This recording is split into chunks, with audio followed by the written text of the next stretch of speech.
Ya halo semuanya, selamat datang di channel cerita si kucing. Kali ini gue ada cerita tentang The Boy and the Fox. Ya oke langsung aja.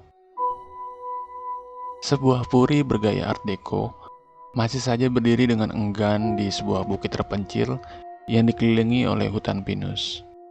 Meskipun eksterior facade-nya tampak masih saja mempertahankan keangkuhannya melawan waktu, tapi interior bangunannya menyimpan begitu banyak kepedihan.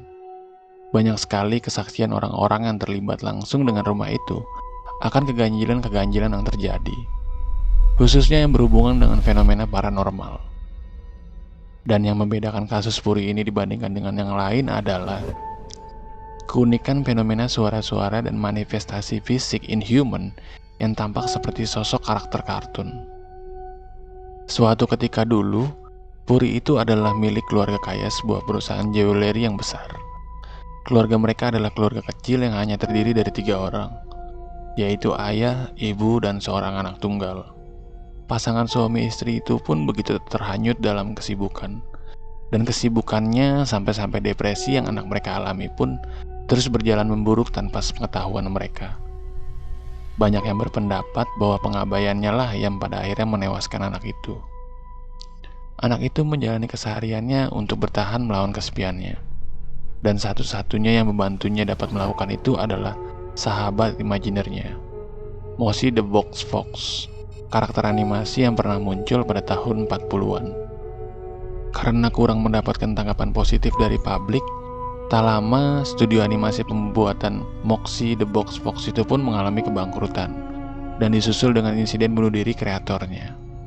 Mungkin karena pengabaian yang dilakukan publik pada karakter inilah yang membuat anak itu pun merasakan kesamaan yang pada akhirnya membuat ikatan emosional yang kuat pada karakter ini.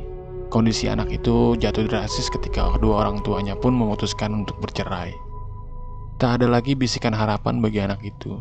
Semua perjuangannya untuk bertahan selama ini ia rasakan sia-sia. Suatu ketika, pada sebuah lunchtime, seperti biasanya, anak itu makan sendirian di meja makan panjang keluarganya, dengan kursi seberangnya yang ia tarik keluar lebih dahulu agar Moxie dapat duduk di sana.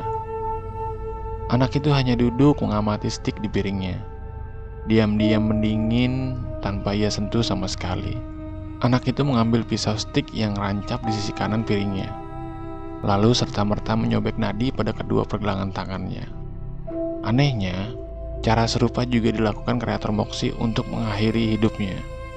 Beberapa paranormal menghubungkan kedua kejadian ini sebagai fondasi asumsi bahwa Moxie memang betul-betul ada, dengan kemungkinan sebagai manifestasi supranatural dari arwah penciptanya. Pelayan menemukan anak itu dalam keadaan dingin, kehabisan darah, dan kehilangan nyawanya.